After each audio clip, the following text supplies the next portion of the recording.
And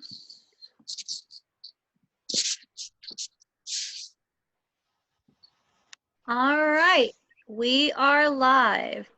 Thank you everyone, as always, for joining us for another edition of our Not Me, Us candidates speaking about issues.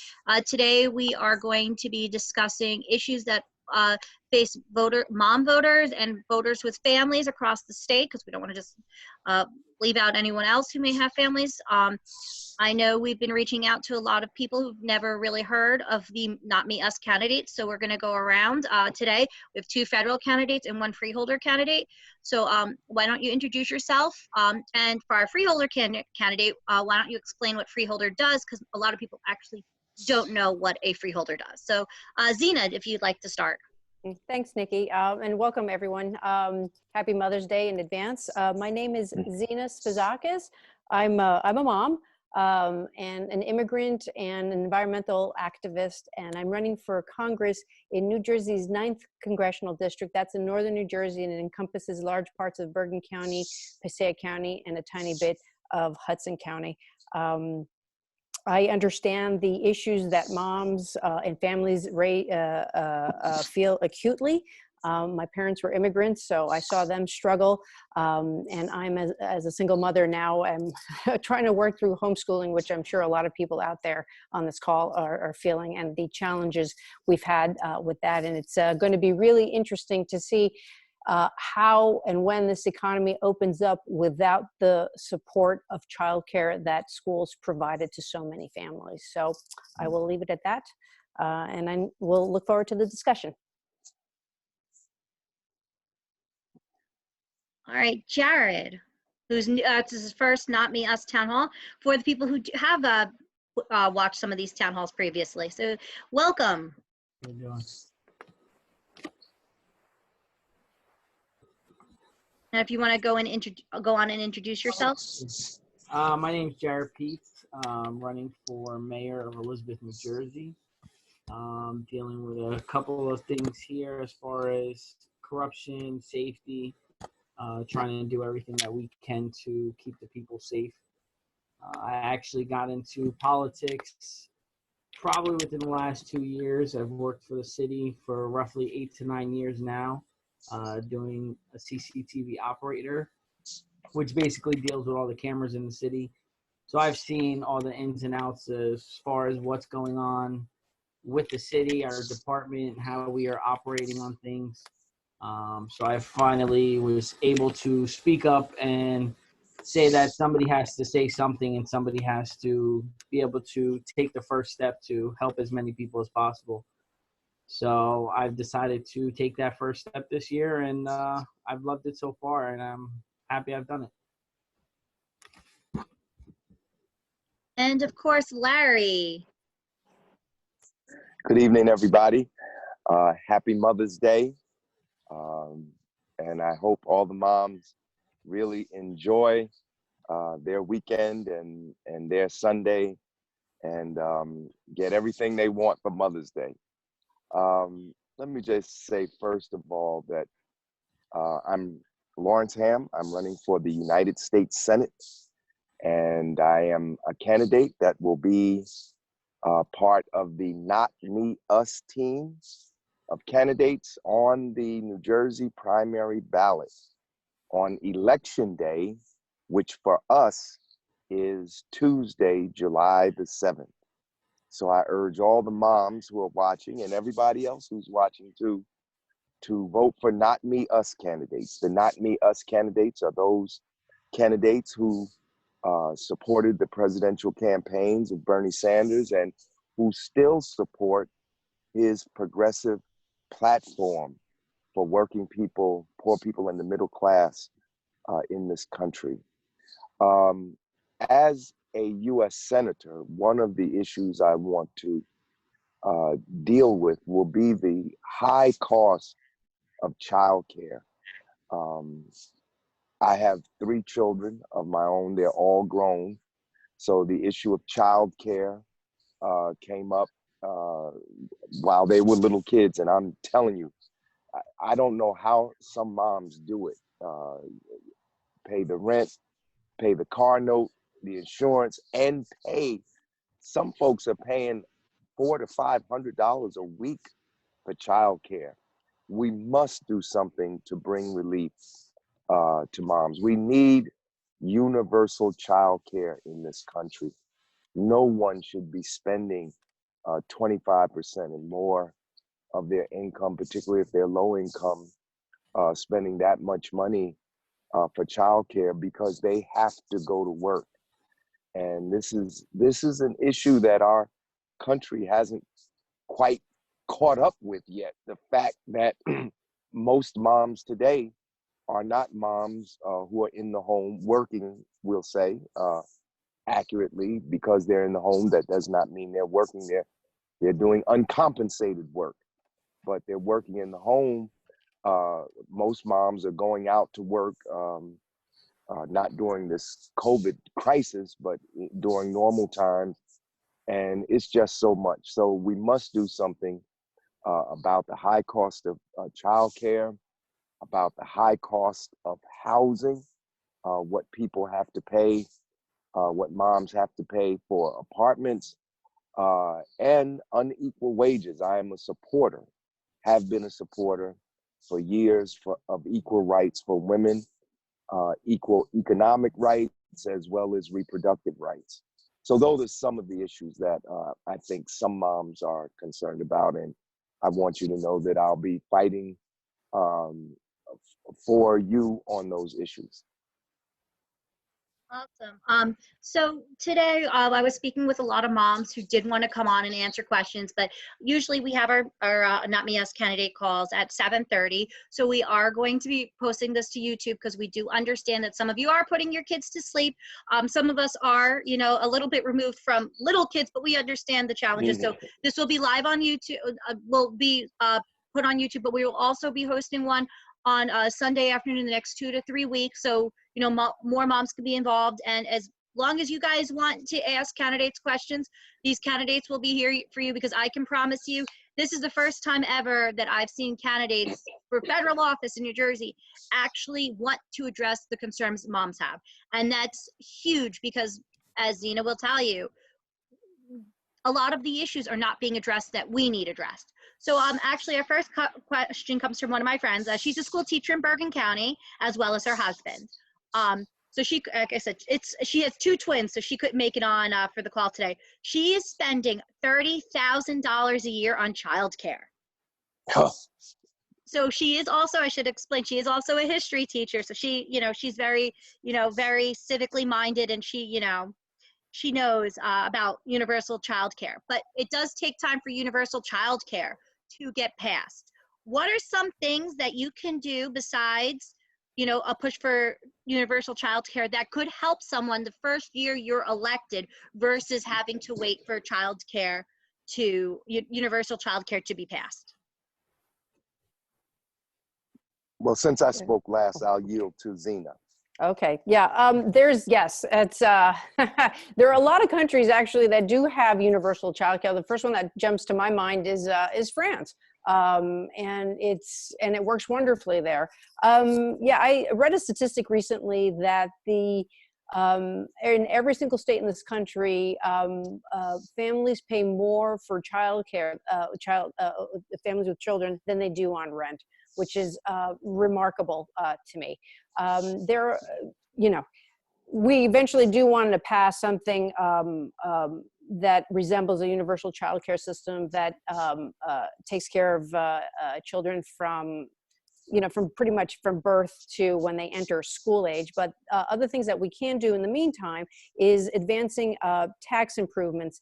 This means increasing the child tax credit, for example, for families with younger children. It means protecting anti-poverty programs such as SNAP and Medicaid, which are under attack, unfortunately, in this administration. It also means, improving the child and dependent care tax credit. So there's a lot of things we could do in the tax code that makes it easier financially for these families to afford childcare, including refundability of it as well.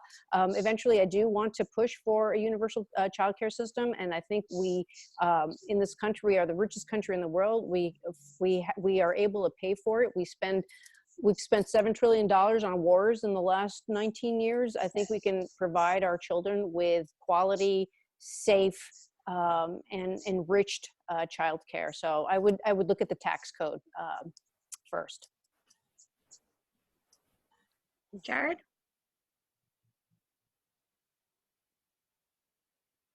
Hey, I agree with what she's saying as well.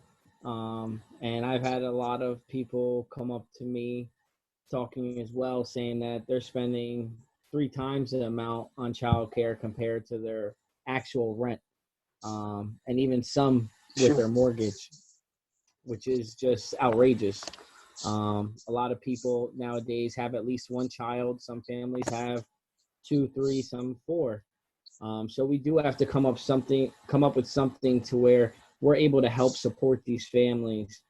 I know in Elizabeth, our taxes in certain areas are through the roof. You're paying $13,000 to $16,000, some $20,000 worth of taxes on properties, and we're not really getting anything back in the sense to help out these families.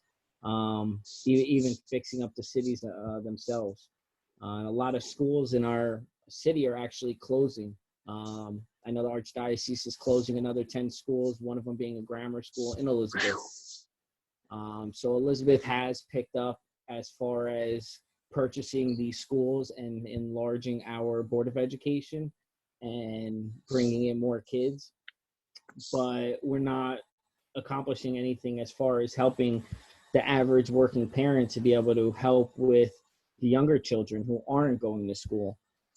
So we do have to come up with some type of programs to be able to set in place, whether it's part of the taxes and it cuts some of the funding for them, for the children, or if we're able to come up something that ties in with our taxes, since our taxes are so high, to where the child care is free for them. Or, you know, if you have after so many children, after 2 children, you know, your daycare is free.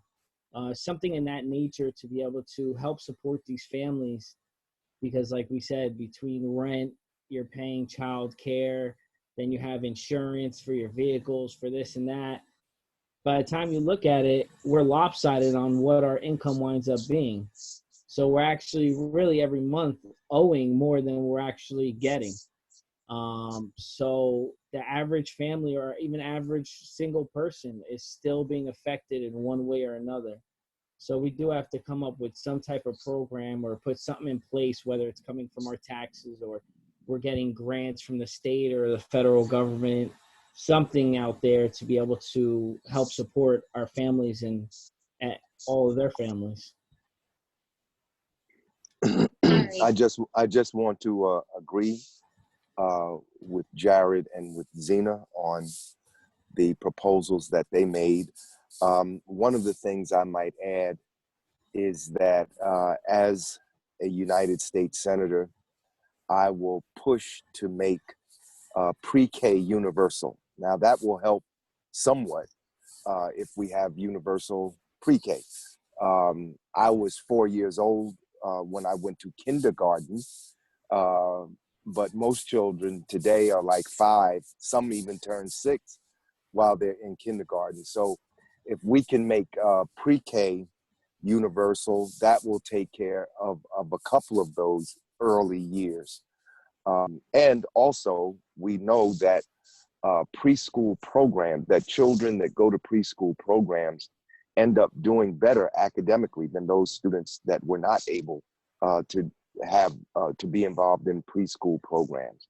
So making pre-K universal, that's one objective. And then before that, we need universal childcare for those children in the even earlier years. And, you know, it just makes me so mad. I was listening to Jared talk about the real life experience of working people. You know, you have 2 parents in the home, both working full time, sometimes one or both working two jobs, and we still come out behind. We still come out having to use credit cards and accumulate debt and miss bill payments. The cost of living in our areas is just so horrendous. The high cost of auto insurance, and I could go on and on and on. But in terms of helping mothers, making pre-K universal, and then adding to that universal childcare. And one of the prerequisites for this, and I have to say this honestly to everybody that's watching, is that it is imperative for you to vote on July 7th and to vote in November, on November 3rd in the general election. We must defeat Trump, but we must also take back the Senate. Because right now, the House of Representatives is passing good legislation, but it's not going anywhere because it gets to Mitch McConnell's desk and it sits there because the Republicans do not want to do anything substantive to help working people, poor people in the middle class of this country. So one of the prerequisites to universal childcare, universal pre-K, is to make sure that we have a democratically controlled Senate, so that when I put forward a bill in the Senate to have universal childcare, someone will put that bill forward in the House.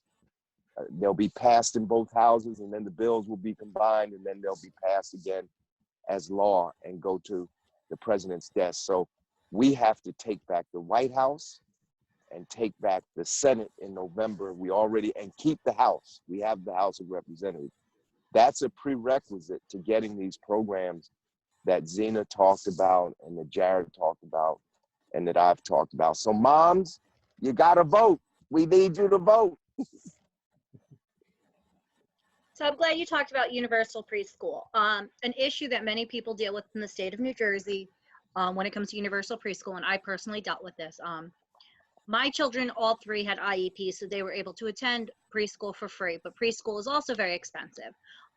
Many people, across the state of New Jersey, there is free public preschool, but it's only really available in urban areas, leaving people in other parts of New Jersey feeling like they're slighted or they were gypped, that it's not available in their towns.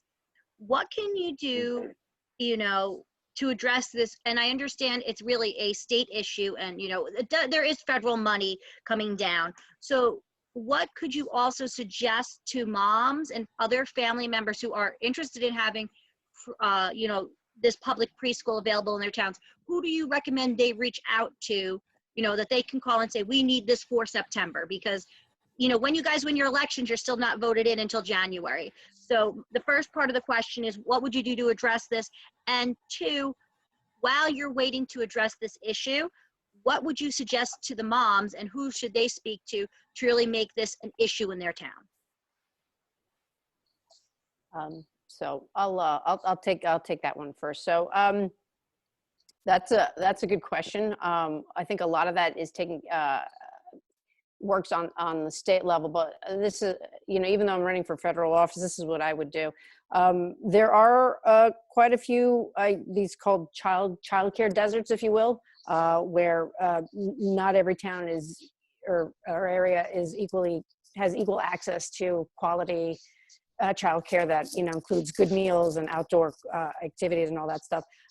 This is, I think, a call into Governor Murphy's office. Frankly, this needs addressing. Whether that is additional funding, whether that from the state level and not through real estate taxes, because I know a lot of the school funding right now comes through real estate taxes, as I understand it here in New Jersey. But a lot of these areas might not have the tax base available in order to build some of this childcare. But that is a state issue, I think, that would require state funding. At the federal level, this also requires funding, and it's also, this is another, I'll shout out another good reason on why we should fill out our census form, because every 10 years, this is how the federal government allocates funds to different areas. So, you know, this is, I think, a matter of funding. I think a lot of things can be fixed if we just reprioritize our children, instead of, you know, instead of bailing out corporations. But, you know, it's unfortunate that, you know, the youngest and the voiceless among us don't get their fair share. But I as a mother, part of the reason I'm running is to bring sort of this voice to the voiceless. But you know, we need a spotlight on this, and I'm certainly not an expert in the area, but I would put a huge spotlight on this. Larry?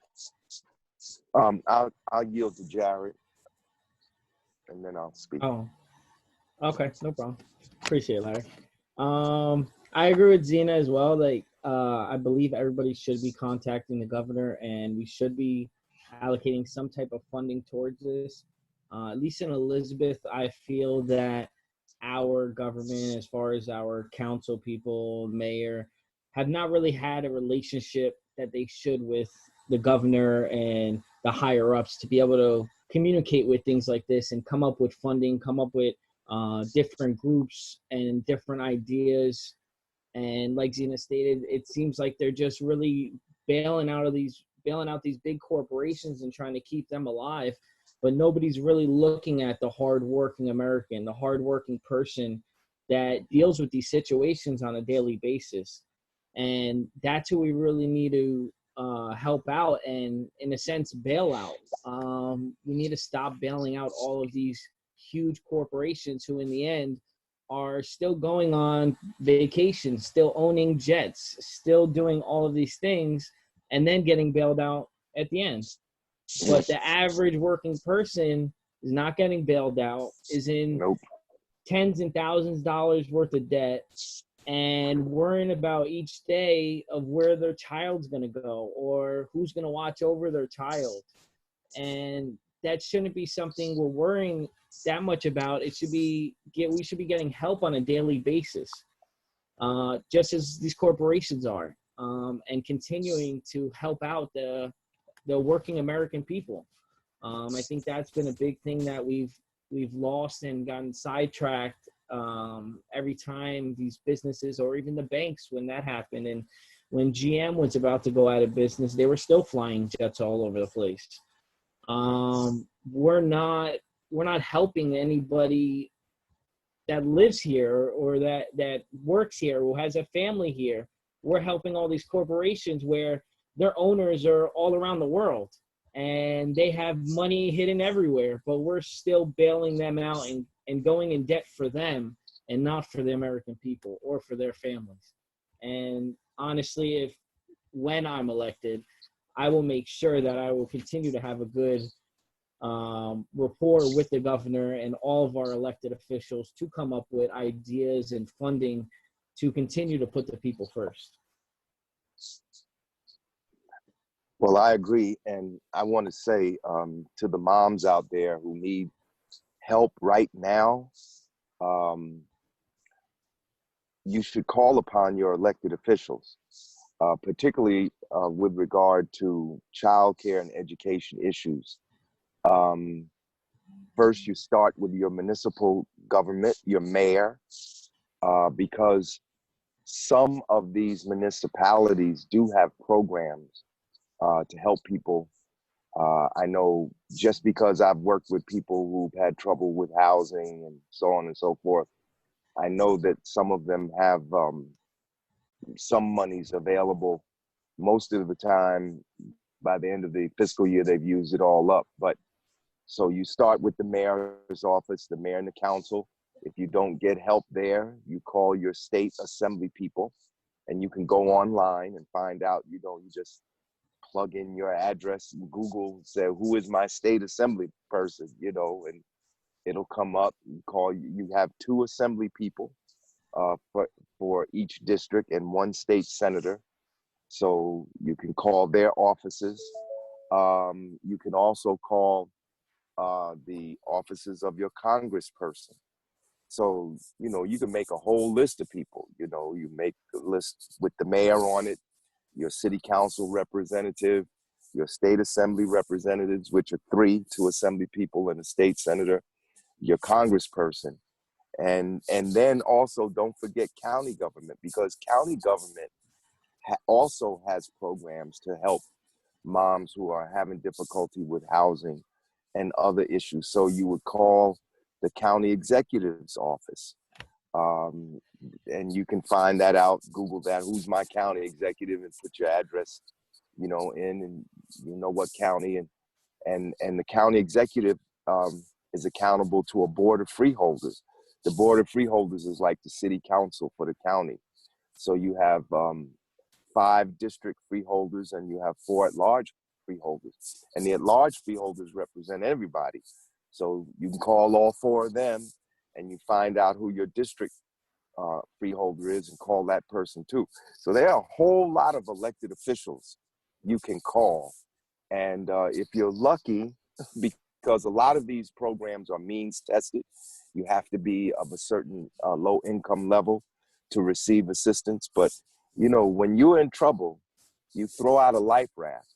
You call out. You don't care who throws you the life raft. You just call out for the life raft, And when you're in pain, you holler. You got to call these people that you've elected and ask them, what can you do to help me? Says straight up.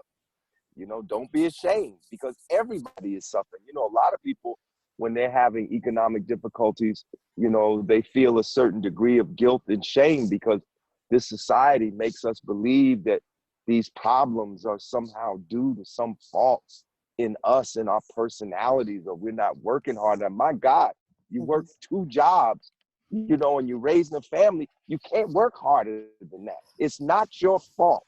It's the fault of this system that we live under that does not prioritize children and families, and that's what we have to change. So to answer the question directly, call all of those elected officials that I mentioned and see if some of them can help you.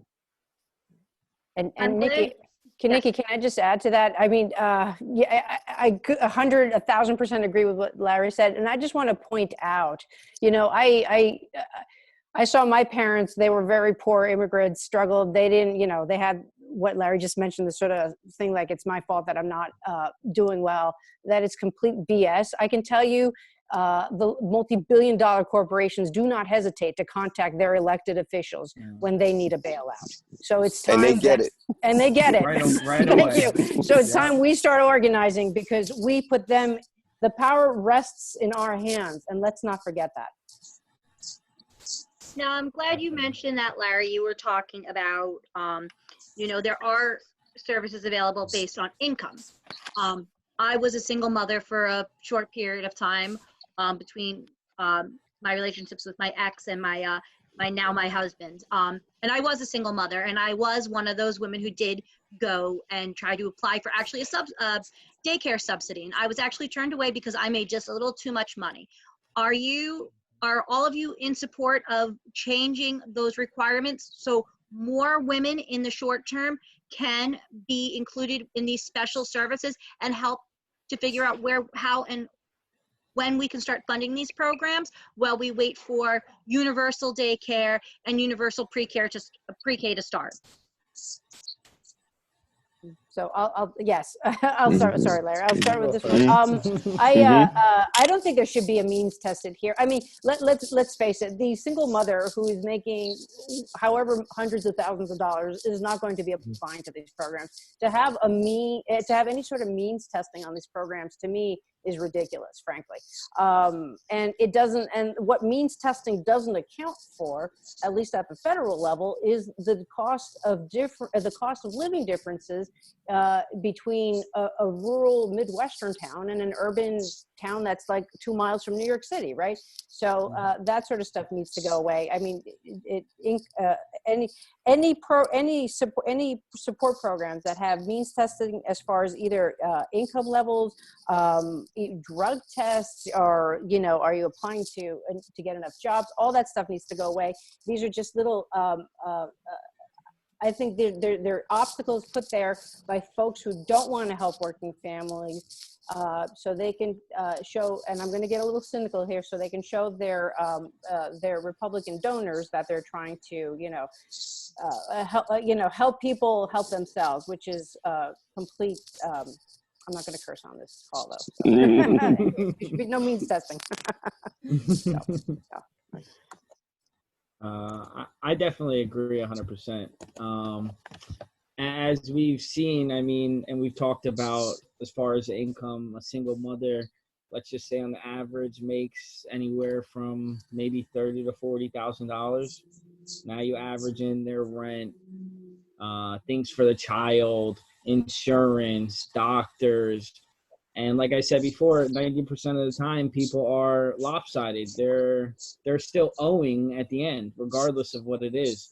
So, I mean, to tell a single mother that because she doesn't make $20,000, she can't get help, or $30,000. I mean, it really should go on everybody's circumstances and their situation. And obviously, if they're driving around in a Cadillac, their priorities are a little messed up. But for the average person who has a car, has rent, has this, has that, and they're single, whether they have one child, 3, 4, it should go on their circumstances and go off of that. Not to say, well, if you make more than $18,000, you can't get no help. That's pretty hard to say, just like Zina was saying, as far as, you might live in Pennsylvania and rent is a lot cheaper than living in Elizabeth. Two-bedroom apartment, you're spending $2,100-$2,300, and that's right. Not even utilities. So it really has to go on your situation, where you are living, and things of that nature, rather than putting one number set in place for everybody, because that doesn't allocate for everybody. You're just saying, okay, well, you tell me, a single mother that can afford to even live in general with one child making $18,000. You can't do that on one person, let alone having children on top of that. So again, we have to get back to putting things in place for people in their situations and what they're going through, so that we can really help everybody as much as we can and go from there. We just cannot rely on one number for all. It's just not going to happen. Yes, I agree that these requirements, at best, we should abolish them. If someone is in trouble, they should get help. I had to help someone this year who got evicted from their apartment and had to get help. And just like you said, Nikki, they made a few more dollars above the income level that the program required, and they couldn't get help, like $100 more or a couple of $100. Mm-hmm. It's ridiculous. It's crazy. It's nuts. But see, this is how they divide and conquer us. They set the programs up not to help the working class, but only to help the most abject of the poor. And the poor should be helped. Absolutely. That's what Jesus would want us to do, to help the poor. But the working people also need help. Working people are not rich people. Working people, most can barely make ends meet, rob Peter to pay Paul, come up short at the end of the month after they pay the mortgage or after they pay the rent. So we have to adjust all these requirements so that people who are in the working class can in fact avail themselves.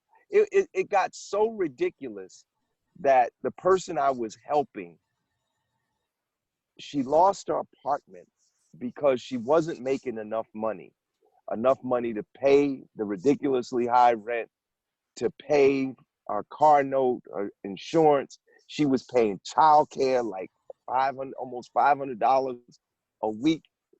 So she wasn't making enough money. But to get help from one of the programs, she would have had to quit her job. It's nuts. I'm like, what? So you got to be even more poor to get help. Exactly. I remember when my mother became physically challenged and she couldn't walk anymore. And she was over 65 and she was applying for Medicare and Medicaid. But at that time, I don't know if the situation still persists or not, my mother had to sell her house. Now, my mother had one of these little working class family houses in Newark, New Jersey on Tremont Avenue, not the big house, the little mansions like you see in Chatham and other places. Mother had a little house on the block. And in order to get the Medicaid assistance, I think it was Medicaid, she had to, in fact, sell her house. She couldn't own a home and receive Medicaid at the same time. And she couldn't work because my mother couldn't walk. So all of these programs have to be revamped.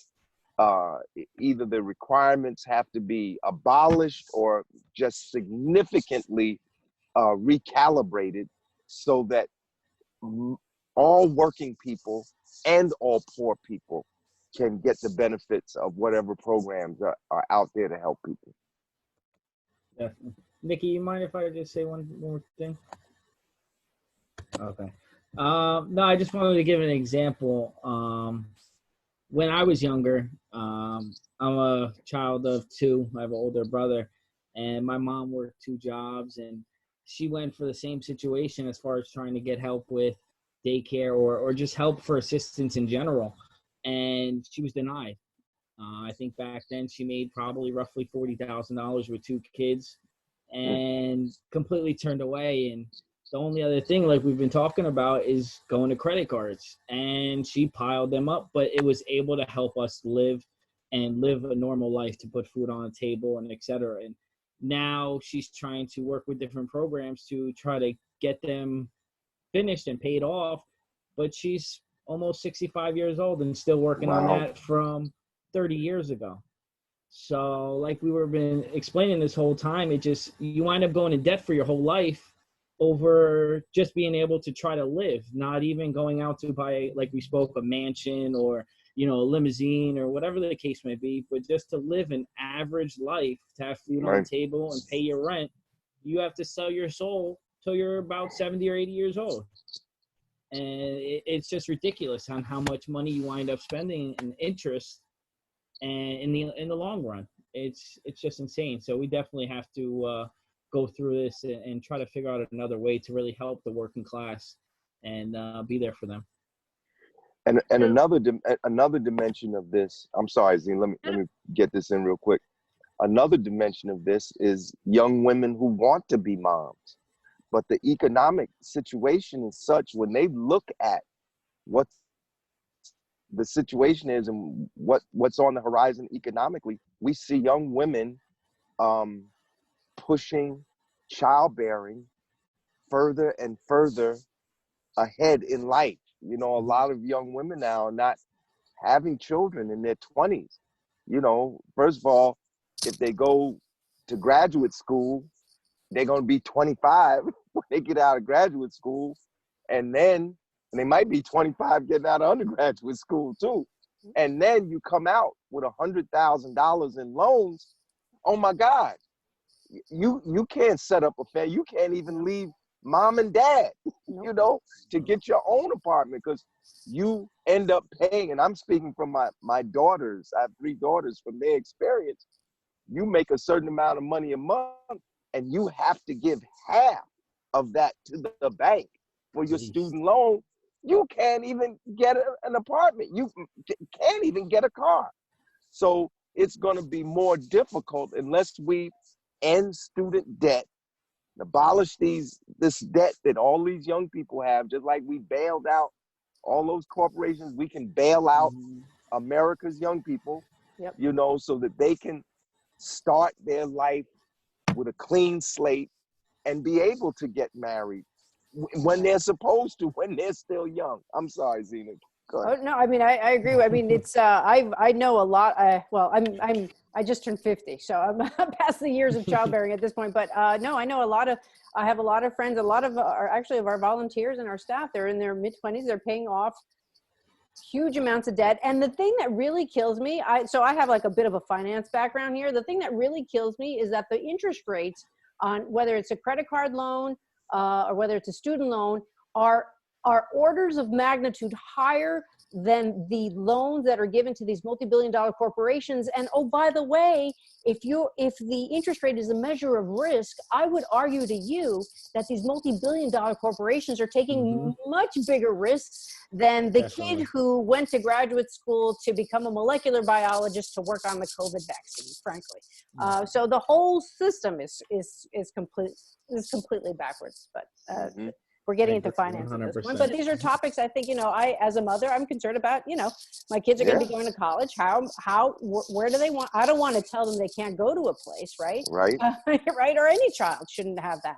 Exactly. If a child wants to go pursue what they're naturally inclined to do, they should be able to. And frankly, that helps the society as a whole. So we shouldn't be burdening our kids with this debt at all. Right. So now, to bring it back, now we talked a lot about, daycare and preschool, and now a lot of people are concerned in New Jersey about public schools. New Jersey has some of the best public schools in the country. I proudly went to a great public school. I graduated from Preschool High School. I feel so blessed that my kids get to go to public school in New Jersey. I would never leave the state because I love our educators. Shout out to all I know some teachers from Saddlebrook are watching right now. My children couldn't be the children they are today without their assistance, and we just moved. So our new school in Lyndhurst, I know my son's third grade teacher's watching right now. So we were blessed with some of the best educators possible, and I feel so blessed to have kids that were part of the NJ public school system because, when my parents went to school, you went to private school. So just in one generation, the improvement has, it's drastic. But, a lot of schools across the state do need improvements. We're talking for safety. I know many school districts have to spend between $500,000 and $600,000 to update safety, especially after COVID, because I sat through a presentation yesterday. The governor's office still hasn't told anyone what safety requirements are going to be required for September. And these schools also need new technology. A lot of schools are moving to one Chromebook per student in middle schools. They need new buildings. A lot of these buildings are 100+ years old. So they need new roofs. They need changes. And in New Jersey, most people don't realize when you need to make these changes, you have to pass referendums. If you've ever passed a referendum, it's super hard. I've actually been part of 2 of them. And the referendum process is very long. It's very arduous. And, it comes down to tax increases.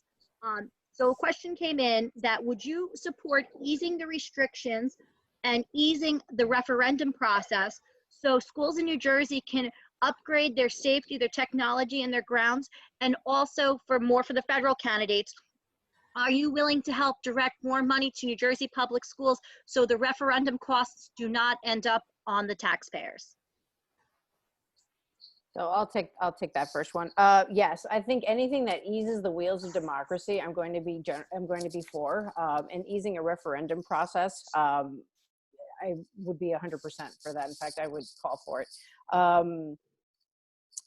As for the federal grants, I see my opponent giving tons and tons of grants to various groups that donate heavily to his campaign, but I don't see any grants coming into our county schools districts. And that's something that I would fight for and something that I would secure for New Jersey, because I think it's time that our teachers, our schools, get the money that they deserve. I have been homeschooling 2 children, a 3rd grader and a 1st grader, for the last 2 months at this point. As I'm sure many moms would probably out there listening to me would probably agree, it has been challenging even to get up and running. Not only do you have to juggle working from home if you're still lucky enough to have your job, but you also have to become a micromanager teacher at the same time, because I'm not a natural teacher. I don't know how to teach children. And so it's been extra challenging for me.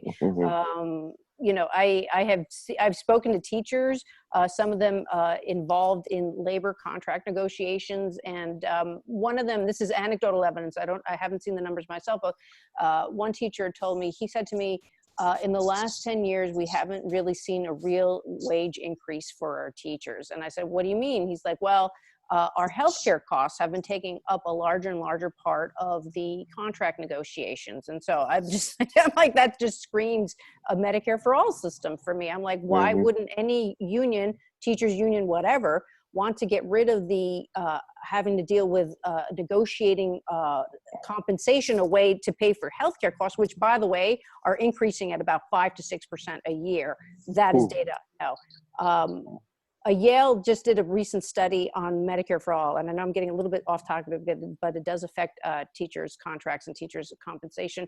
They did a study where they show that a Medicare for all program like the one that Senator Sanders has proposed, like the one that Representative Jayapal has proposed, would eliminate about $450 billion of year in costs, and also save 68,000 lives. So, Wow. I get a lot of questions of like, yo, how are we going to pay for it? I'm like, how are we going to pay for the one we have now? But I'm getting off topic, so I'll let somebody else talk.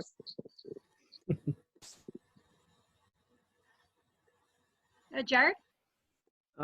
Yes, I agree. We should definitely make the process a little easier. Not just this, but like we were talking in other situations, it seems like these processes are getting harder and harder to accomplish in a sense. And it shouldn't be like that. These are things that need to be done. I mean, in Elizabeth, we've had a couple of new schools built, but like you were talking about, a lot of the schools are old, almost 100 years old, some of them. I went to public school in Elizabeth. I went to Catholic school in Elizabeth. I went to Catholic school in Newark. I went to St. Benedict's Prep. So I've kind of really seen the ins and outs of the schools as well. And a lot of things are outdated. A lot of things aren't being fixed, or if they are, they have people or lower contract people doing it because they want to pay the less money. That's another thing we need to stop doing. We need to hire people who know how to do the job and can do the job, and not because John, Joe, we're going to hire you and we'll just say you know how to do everything. And these are why these things aren't staying fixed, whether it's roofs or AC units of the schools, windows, cafeterias, all these things are breaking constantly. And I mean, if you fix it the right way one time, it's going to last for years and years to come. But we continuously don't do that, and we're coming up with these problems every year and wind up trying to figure out where we're going to get the money to pay for the same thing that was broken 2 months ago.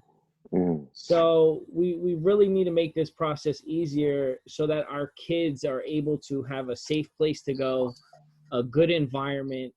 A lot of these schools, some schools still have like asbestos and things like that, whether it's the tiles on the floor or in the ceiling. And our way to take care of that is put a drop ceiling. That might help temporarily, but you're not, again, fixing the problem or coming up with a solution. You're coming up with something temporary, and we'll get back to it later. So we really need to make all processes, not just this process, a lot easier to be able to come up with funding for these situations. Because when it comes to what if, knock on wood, it never happens, but what if, in the middle of the night, a roof in one of the schools collapsed. Now you're out of a school. Where are you putting all these children? Because we, A, can't get through the process fast enough, or B, don't fix the situations the right way.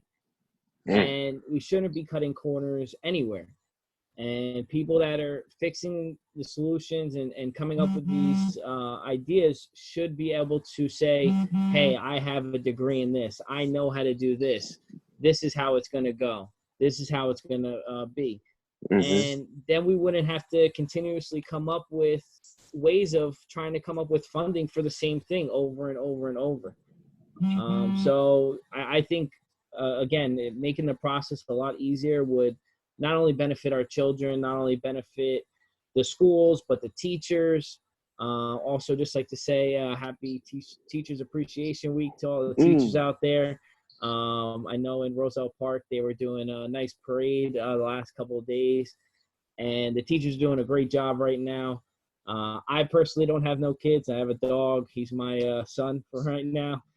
But a lot of parents have told me that, you know, they truly, truly appreciate the teachers and what they do, because the amount of time that they're spending right now trying to teach their kids. And again, like Zina said, she's not a teacher. My friends, the parents aren't teachers, but they're doing their best and coming up ways. And a lot of these teachers are emailing parents or emailing students and really coming up with ways to help them during this pandemic. And they've really jumped into the wave and have stepped up big time, I think, compared to a normal day of school. They're stepping up and doing what they have to do. But right now, I think they're a superhero of superheroes right now. And they're doing a great job. Again, happy Teachers Appreciation to all. Indeed, indeed. Moms really value education. Education is one of the top priorities of mothers. That's why housing is an important issue, because many times the quality of the school is really reflective of and tied to the quality of the neighborhood. So people want to live in good neighborhoods so that they can send their children to good schools. I'm sitting in Union County, and I'm not going to name the municipalities because I don't want to cast doubt on anybody, but I actually know someone who lived like on the borderline of one municipality and actually moved literally across the street so that they could be in the other municipality, because the other municipality not only had good schools but had an outstanding pre-K program, and she really wanted to get her child in that pre-K program. So housing is important. We must make housing affordable. We must fight this gentrification. People really should not pay. Ideally, people should not have to pay more than 25% of their income for rent. I know for a fact people are paying 2/3 and maybe even more of their income just to rent a 2-bedroom apartment. So we must make housable affording for moms. I came from a single parent family, but my father passed away. My father passed away when I was 4 years old. And so my mother, she had to make ends meet, and she did. I don't know how she did it. My mother was a seamstress. She worked in the cleaners literally around the corner from where we lived. And I didn't even know I was poor until I got to the university. You know, then I knew I was poor. But, you know, my mom provided me. You know, this is Mother's Day, and I just don't want to start crying. My mother passed away in 1998, but I could not have had a more dedicated, loving mother. I was just so blessed to have the mother that I had. But, you know, so we got to make housing affordable for moms so that they can live in decent communities and send their kids to good schools. And Nikki is right. Jersey has recognized for some of the best, well, Jersey's public school system is recognized as one of the best in the nation. And we need to keep it that way. And we need to do all that we can to make sure our schools have adequate funds. And Jared is right. I mean, I know of school. Jared was making a joke about the roof falling, but I know of schools where the roof did fall in and the school had to be, you know, one of them was Rosa Parks. Knock on wood that doesn't right, happen while they're at school. in Newark, New Jersey, and the roof fell in. They had to tear the whole school down. So as a nation, we have to put more priority on education. We should not have school buildings that are 108 years old. You know, it's ridiculous. So as a nation, you know, a nation's budget reflects its morals and its values. And we spend far more on the military than we do on education. And it just makes my blood boil. You get a little country like Cuba which is 90 miles off the coast of the United States. Do you know the literacy level in Cuba on average is actually higher than the literacy level in the United States, the most advanced country in the world? Now, there are a lot of other issues with Cuba, but it it just doesn't make any sense. We're the richest country in the world. And when you look at where our students rank in math and in reading compared to other industrial countries, we're lagging behind. We're lagging behind because we chose we didn't choose. The people who run the country chose to spend more on the military, more on war, more on these other things than on healthcare, on housing, on education, jobs, what the people need. So one of the things and I don't want to go into this because it can get technical. This is probably something that Zina and I could sit down and talk about, but it's the way public schools are funded in New Jersey. One of the problems is we fund our schools based on property taxes, and that's a real problem. And our schools are going to remain unequal as long as that is the case, and a long-term project would be changing the way we fund our public schools. But I say this, as a senator, I will fight to get more money for education in New Jersey, to try to share that burden with the state so the state is not going to be overburdened, so that our children can continue to go to great schools.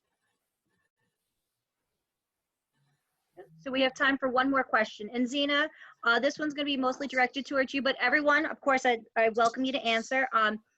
So women belong in the place laws are made and where decisions are made.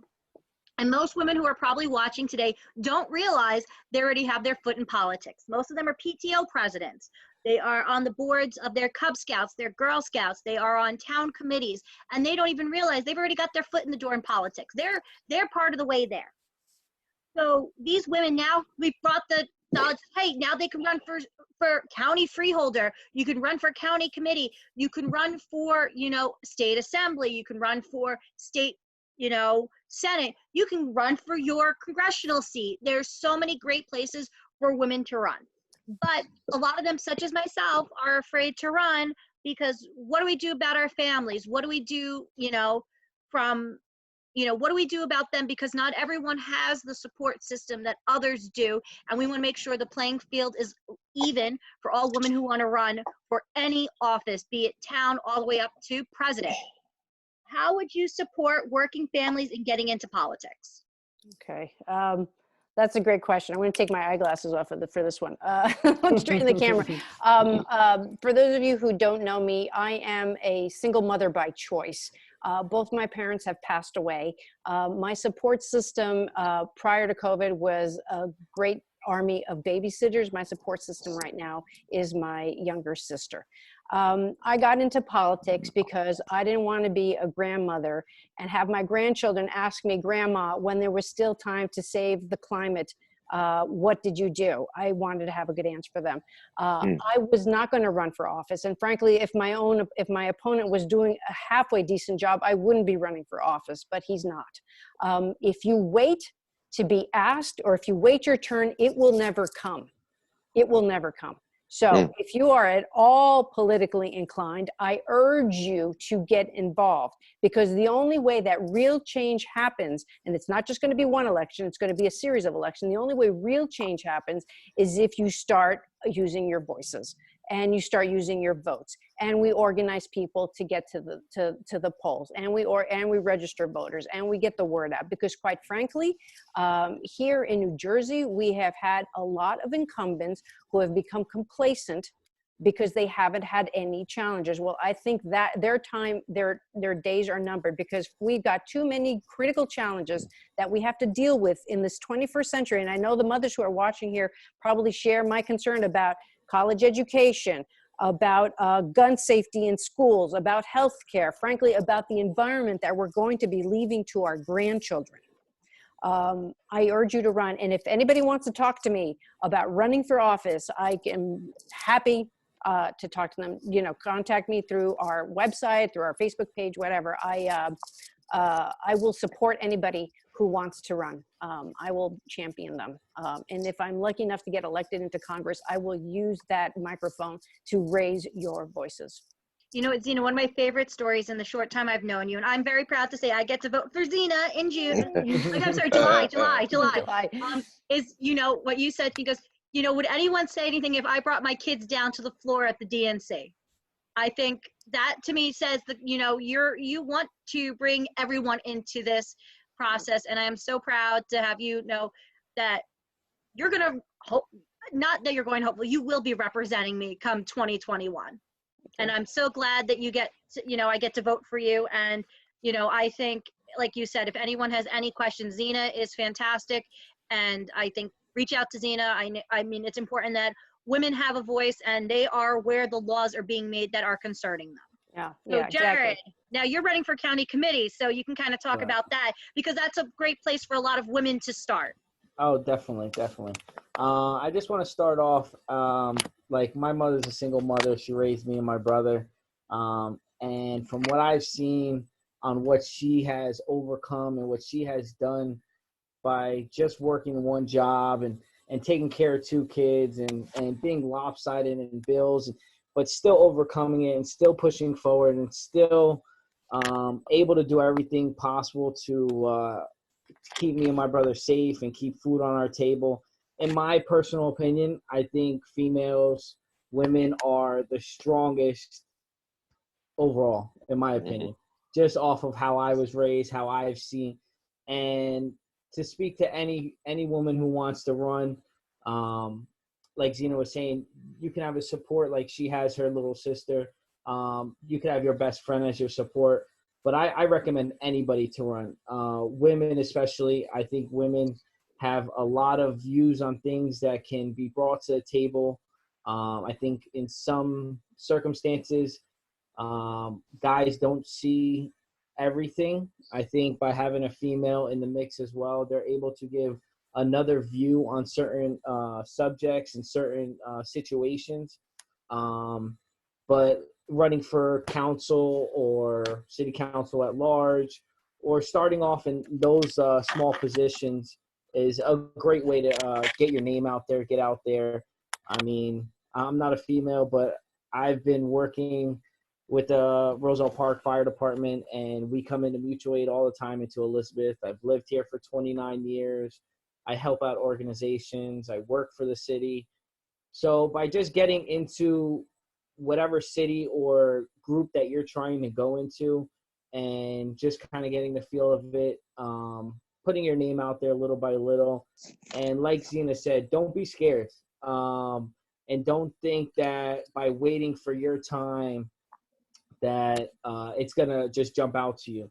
You need to really put your voice out there and say what you feel and what you believe needs to happen. And it's crazy because just me doing this for the first time for running for office, I thought, okay, well, you know, I'm not going to have many people support me. Not a lot of people are going to understand. And just by speaking out, so many people are coming out now that aren't afraid. And they're like, you know what? Wow, there's somebody that's actually putting the foot forward to help all of us. But everybody was so scared that now it's like, okay, well, he did it. Now I think I'm going to follow him. I think I'm going to talk about this, or I think I'm going to. And that's what everybody needs to see. Everybody needs to see, whether it's a male or female, you have the energy and the drive, and you see things going wrong that you want to fix, or you feel that you can fix, you can put good ideas out there. You get out there and you put your voice out there. Believe it or not, you're going to see a lot of people jump onto your side, whether not even talking about political party. You know, it doesn't even have to be a Democrat, Republican, an independent, just a human being, a person seeing what you're trying to go for and that you're there for the people. They're going to go for you right away. They're going to be right there next to you. And that, believe it or not, you're going to see your support system jump from one person to many people. It doesn't have to be a family member. It doesn't have to be a friend. But you're going to see how many people turn around and say, wait, that's exactly what I've been saying. I want to do that also. But whether they work for the city and they I don't want to say don't have the guts, but they don't have the, how do I put this? They're worrying about their jobs and their family. So by some people actually speaking out, they're actually getting looked at by other people a certain way and can be blackmailed and things of that nature. So a lot of people really don't step forward and say what they want to say because they're always focusing on, what about my family? What about this? If they turn around and do this to me? But somebody has to step up. So by that one person stepping up, you'll be very surprised that everybody's going to start to come around you little by little. And like Zina said, that's what we need to be able to move forward. It's not going to be just a one election. It's going to be multiple elections. And people, as long as you're voicing your concerns, voicing your opinions, I think a female can be the best that she can be. And like I said, in my household, my mom is a superhero without a cape. So I think any female can be that. As long as you believe in what you're going for, just keep on driving for it. Indeed. And then, Larry, before you start, like I said, you know, your support system, you could always just drag your kids along. That's what I do. Cameron's my little helper. As you can see, he pops in and out. The person who responds to your Facebook comments during live town halls is this kid. You bring your kids into democracy. So if Awesome. you know, even with a support system, great, but your kids also are a great way you could bring in. And Larry could tell you, anybody who's been to a Bergen County Art Revolution meeting can tell you, these kids, my kids get dragged everywhere. So, you know, don't be afraid to bring your kids into the mix too. Right, right. Well, I would second everything that Zina said and Jared said. And before I forget, everybody vote for Jared for freeholder and vote for Zina for Congress. Mayor of Elizabeth. You running for mayor? Yes, sir. Oh, okay. All right. Well, where did I get freeholder from? Where did I get that from? I don't know. Probably me, Larry. I got it from you? Okay, it doesn't matter. Vote for Jared for mayor. I'm yes, glad. sir. I'm July glad to see 7th. that. July 7th. Yes, vote for Jared for mayor, not freeholder, mayor. And vote for Zina for Congress and vote for Larry Hamm for U.S. Senate. We're all part of the Not Me, Us team. When you get your ballot, you open your ballot up and you'll see people with the words under their name, Not Me, Us. Vote for all of those people. Vote for all of those people on your ballot that have Not Me, Us under their names. That includes Bernie Sanders for president and all his delegates. It includes the congressional candidates, the freeholder candidates, the mayoral and council candidates. We have people all up and down the ballot. And yes, women can make a big difference. In fact, we know that women can make all the difference in the world. Right now, women are really the engine of the Democratic Party, and how women vote can determine the outcome of the election. Nikki had mentioned about running for office and starting at the local level with district leader. It's called committee person. They call it Democratic committee person. Every ward in the city is divided into districts, and every district has to have 2 district leaders, a male and a female, a woman and a man. And so I would encourage people to run for district leader. That election, I think, is going to be in July. It usually is in June, but I think it's going to be when we have our primary. But you only got to get like 10 or 12 signatures on a petition and you run.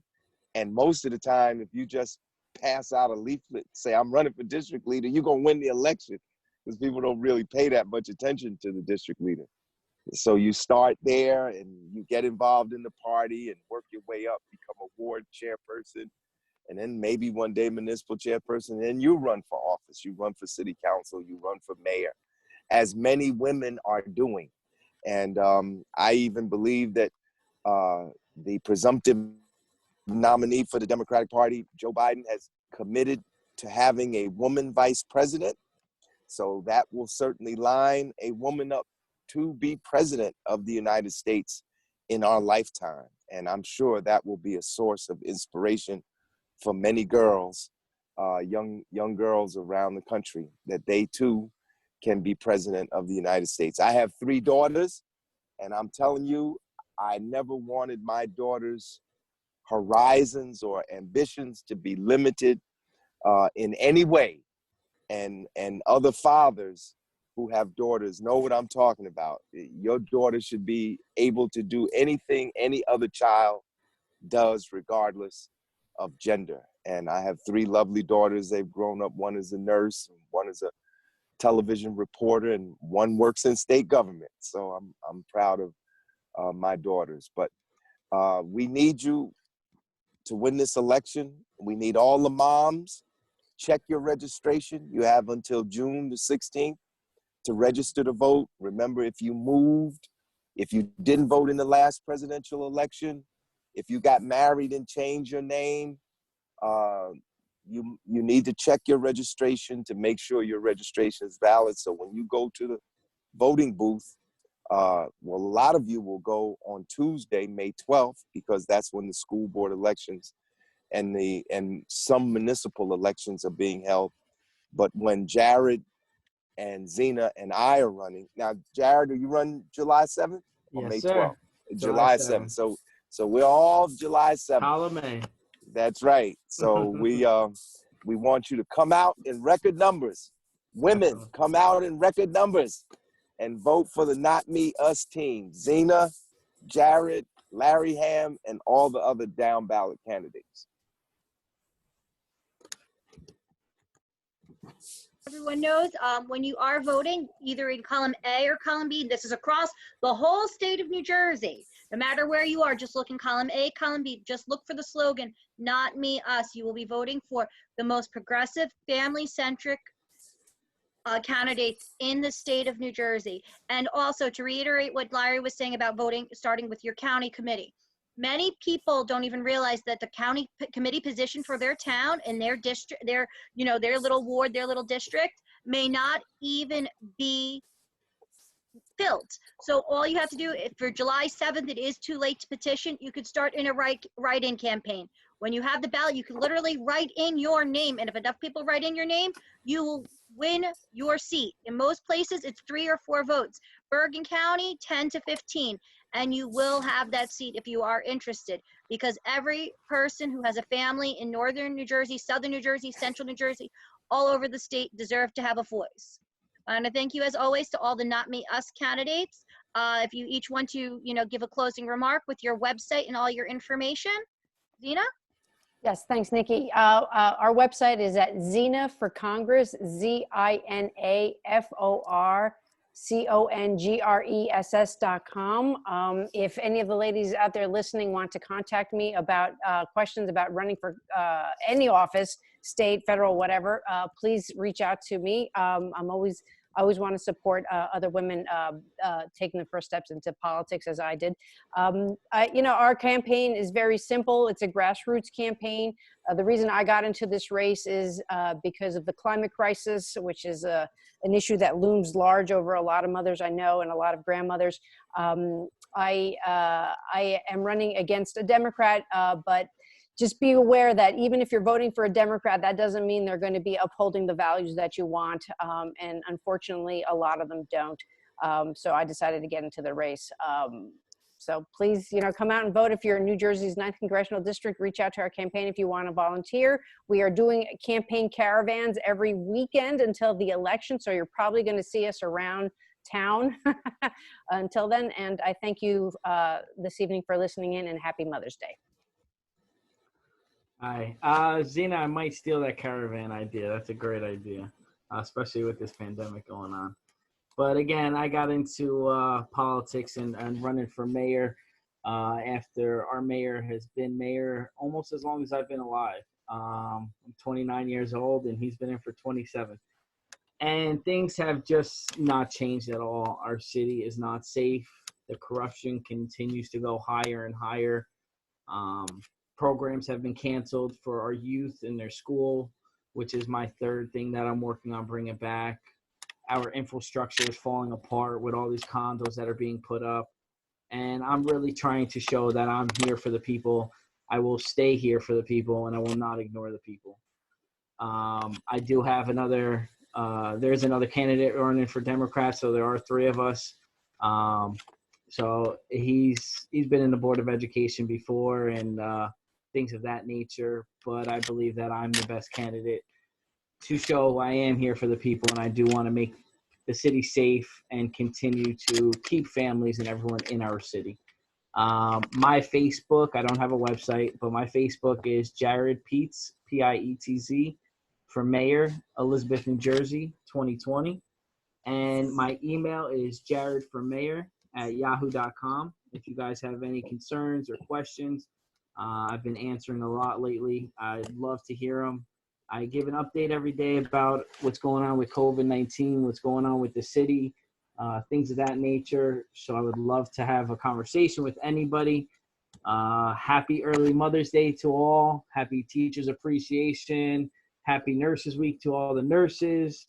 And to all our essential workers, please stay safe out there. And thank you for everything that you are doing during this time. Great. And once again, I want to urge people to vote for Jared Pietz for mayor. For mayor. For mayor. And to vote for Zina Spezakis for Congress, House of Representatives, to be our, I believe she would be the first woman from the 9th Congressional District. Is that correct, Zina? That is correct. You'd be the first woman. So vote for Jared for mayor, vote for Zina for congressional representative, and vote for Lawrence Hamm. That's me. I'm running for United States Senate, and we will all be on the ballot Tuesday, July 7th. And this year, they're going to be mail-in ballots. I don't know if it's going to be universal throughout the state, but I've heard that it's going to be a kind of hybrid. Some people who want mail-in ballots will be able to get them, but there'll be a reduced number of polling places if people want to actually go into a polling place and cast their vote. If you get your ballots, and I think we're supposed to be getting our ballots around the end of the month, around the 30th. I think it's May 30th. May 30th, Sunday, so June 1st. Right, June 1st. When you get your ballots, don't even wait. Fill that ballot out. It's just like those tests we used to take in school where you get the number 2 pencil. Yeah. And you color in the little dots. Don't even wait.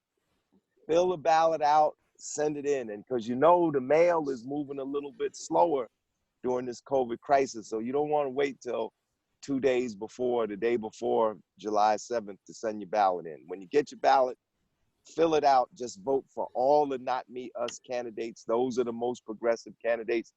Those are the candidates that have a women's rights agenda. You're not going to find more progressive candidates on the issues that affect women than you will find on the not me, us team. And just vote down the line. And I know some people know that Bernie Sanders has suspended his campaign, but listen, he didn't end his campaign. Bernie Sanders is on the ballot in New Jersey. He's going to have delegates in every district.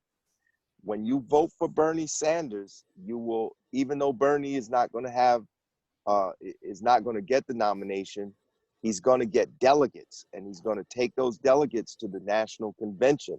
And we're going to put all these things that we've been talking about tonight: universal pre-K, universal child care, respect women's reproductive rights, ERA, equal pay for equal work, all the issues that women are concerned about. If you want them to be a part of, if you want those to be a part of the Democratic Party platform, you got to vote for Bernie and his delegates. You don't have to vote for the delegates individually. When you cast the ballot for Bernie, all of those people will get votes automatically.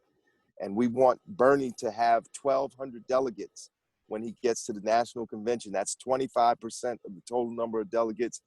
And then that way, if he has 25% of delegates, he automatically gets to have representatives on the platform committee to shape the platform of the Democratic Party that the nominee will be running on in the fall. So vote for Bernie Sanders for president, Larry Hamm; for U.S. Senate, Zina Spezakis; for Congress, Jared Pietz; for mayor of Elizabeth, you know, and everybody else. that's on the ballot. And then when we get to November, we must support the Democratic Party nominee. We must defeat Donald Trump, the most dangerous president in our lifetime. With Trump and the Republican Party are blocking everything. Any bill that is going to help women, they're blocking it. So if you really are serious about women's progress, we got to get Trump out. We got to get a Democratic majority in the Senate, and we have to keep control of the House of Representatives. So vote, vote, vote. Don't stay home. Vote. And I want to thank all the candidates for joining us tonight. I know we really didn't touch on public education, so some important dates coming up. On May 21st, which normally we have our weekly meeting for all the Not Me Us candidates. That particular week will be Thursday. We will be focusing on education, and it will be focused on K through 12 education, and that's the all Not Me Us candidates. And then on May 30th, which is a Sunday at 4 p.m., we will be hosting another Mother's Roundtable. So more moms could, tune in, because we do know this is kind of late and you guys are getting some of the younger kids to bed. So everyone stay safe out there. And remember, vote July 7th for Not Me Us. But expect to see those mail-in ballots around June 1st and fill them out and send them in. Everyone, thank you for watching and have a good night. Thank you. Good night. Take care. Have a Thank good you. night. Good night. Good night.